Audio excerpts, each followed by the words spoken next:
Il y avait un groupe de femmes qui s'appelait Femmes sans frontières qui avaient envie de créer un restaurant et elles avaient besoin d'une aide technique. Donc il y a eu une demande qui est passée par l'opération DSQ pour qu'on leur monte une opération de formation.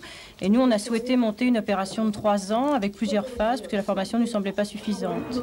Donc il y avait une phase de diagnostic, une phase de formation et un accompagnement de 2 ans. Il y avait l'ADAS et les collectivités locales. Il y a eu aussi le Fonds d'action sociale émigrée.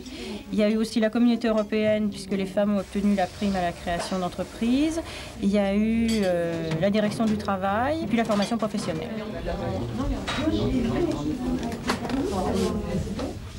On ouvre à 9 h, les filles on se retrouve. La veille déjà on pense qu'est-ce qu'on va faire manger, bon de toute façon on le prépare pour la semaine. Et le matin, bon, là qui fait la cuisine, il va directement à la cuisine, il fait son menu. Moi des fois je m'occupe de, bon je prépare la salle, parce que souvent je fais la salle. On prépare les entrées et les desserts. Tout le monde y participe comme ça. Et à midi, quand le client arrive, tout se fait. On était 6 quand on a l'ouverture, mais là, il y a une fille qui part au Sénégal, on est 5.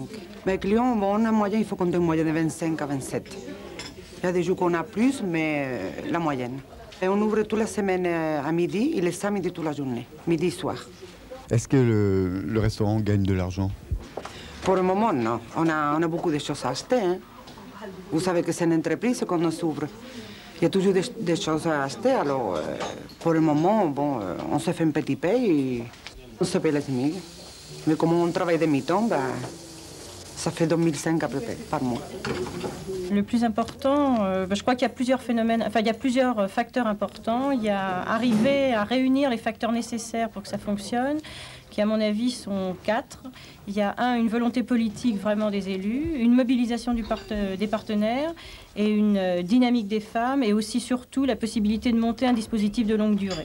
Ça va, ça se passe bien, tout le monde est content. Maintenant, on fait un peu pour nous parce que c'est fini, il n'y a rien qui reste. Voilà le marmite, là en train de faire pour nous.